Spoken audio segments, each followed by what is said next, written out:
ভারতের ব্যবসা জগতের দুই মহারথী, একদিকে শতবর্ষী ঐতিহ্য, ট্রাস্ট চালিত সাম্রাজ্য, অন্যদিকে আগ্রাসী সম্প্রসারণ, ডিজিটাল বিপ্লব আর ব্যক্তিগত সম্পদের রেকর্ড।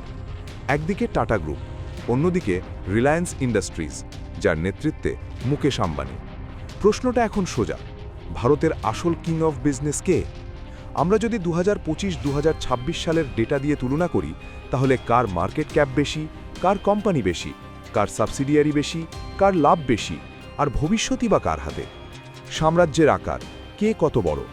2026 সালের শুরুর ডেটা অনুযায়ী টাটা গ্রুপ সম্মিলিত মার্কেট ক্যাপ প্রায় 35 থেকে 38 লাখ কোটি টাকা, 100টা প্লাস কোম্পানি, 30টির বেশি লিস্টেড কোম্পানি, 150টির বেশি দেশে ব্যবসা। রিলায়েন্স ইন্ডাস্ট্রিজ একক কোম্পানি মার্কেট ক্যাপ 21 থেকে 23 লাখ কোটি টাকা, ভারতের বৃহত্তম একক কোম্পানি, 312টি কোম্পানি, 291টি সাবসিডিয়ারি আর 21টি অ্যাসোসিয়েট বা জেভি। এখানে প্রথম বড় পার্থক্য, টাটা হলো একটি ফেডারেশন অফ কোম্পানিজ, রিলায়েন্স হলো একটি কেন্দ্রীয়ভাবে নিয়ন্ত্রিত কর্পোরেট জায়ান্ট। রিলায়েন্স সাম্রাজ্যের বিস্তার, মুকেশ আম্বানির নেতৃত্বে রিলায়েন্স এখন শুধু তেল গ্যাস কোম্পানি নয়, অয়েল, গ্যাস অ্যান্ড পেট্রোকেমিক্যালস। রিলায়েন্সের মূল শক্তি এখানেই, আপস্ট্রিম এক্সপ্লোরেশন, পাইপলাইন, পলিমার, এই সেক্টরগুলি এখনও বড় রাজস্ব আনে। Green energy and green tech, Reliance এখন হাইড্রোজেন, ব্যাটারি, সোলার, কার্বন ফাইবারে বিশাল বিনিয়োগ করছে। Green hydrogen, lithium battery, solar manufacturing, এখানেই ভবিষ্যতের বাজি। ডিজিটাল এবং জিও প্ল্যাটফর্ম ভারতের ডিজিটাল মানচিত্র বদলে দিয়েছে। Jio platforms, Reliance Jio Infocomm, satellite communication, AI, cloud, digital services. Jio ছাড়া আজ রিলায়েন্স কল্পনায় যায় না। রিটেল এম্পায়ার, রিলায়েন্স রিটেল এখন ভারতের বৃহত্তম retail network. Grocery, fashion, beauty, luxury brand, Hamleys, Urban Ladder. Retail plus digital is equal to আগ্রাসী growth model. Media and entertainment, Viacom 18, Star India, sports franchise, Mumbai Indians. Reliance এখন content সাম্রাজ্যও তৈরি করছে।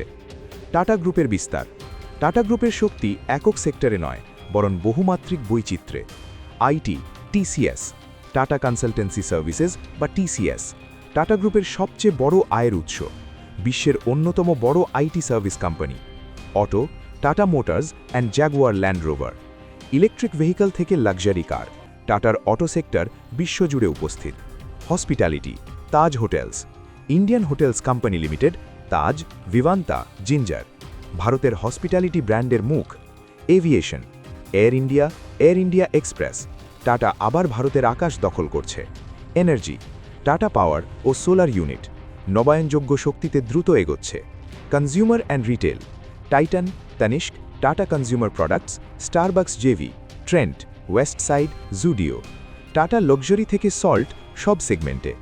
শিক্ষা ও গবেষণা, টাটা শুধু ব্যবসা নয়, IISc, TIFR, TISS, Tata Memorial Hospital. Trust চালিত সামাজিক বিনিয়োগ টাটাকে আলাদা করে। কিং অফ বিজনেস কে? এখন আসল প্রশ্ন, আপনি কিং কাকে বলবেন? যদি মানদণ্ড হয় মোট মূল্য, তাহলে টাটা এগিয়ে 35 থেকে 38 লাখ কোটি, আর যদি মানদণ্ড হয় একক কোম্পানি শক্তি, তবে রিলায়েন্স ভারতের সবচেয়ে বড় একক কর্পোরেশন। যদি মানদণ্ড হয় ব্যক্তিগত সম্পদ, তবে মুকেশ আম্বানি ভারতের সবচেয়ে ধনী ব্যক্তি। যদি মানদণ্ড হয় ঐতিহ্য ও আস্থা, তবে টাটা গ্রুপ এগিয়ে। ওনারশিপ স্ট্রাকচার বড় পার্থক্য। টাটা গ্রুপ, টাটা সান্সের 66% মালিকানা ট্রাস্টের হাতে, মানে লাভের বড় অংশ সমাজ কল্যাণে যায়। রিলায়েন্স পরিবার নিয়ন্ত্রিত, মুকেশ আম্বানির 42% স্টেক, কেন্দ্রীয় সিদ্ধান্ত, দ্রুত এক্সিকিউশন। ভবিষ্যতের লড়াই, Reliance digital, retail, green energy, আগ্রাসী সম্প্রসারণে এগোচ্ছে। Tata sustainable growth, EV, aviation revival, global IT dominance. দুই গ্রুপের স্ট্র্যাটেজি সম্পূর্ণ আলাদা। তাহলে চূড়ান্ত রায় কি? স্কেল অ্যান্ড লেগেসির রাজা Tata group, growth and wealth ক্রিয়েশনের রাজা রিলায়েন্স ইন্ডাস্ট্রিজ। একজন ঐতিহ্যের প্রতীক, অন্যজন আগ্রাসী আধুনিকতার প্রতীক। ভারতের ব্যবসার ভবিষ্যৎ এই দুই শক্তির হাতেই। ব্যুরো রিপোর্ট, আর প্লাস নিউজ।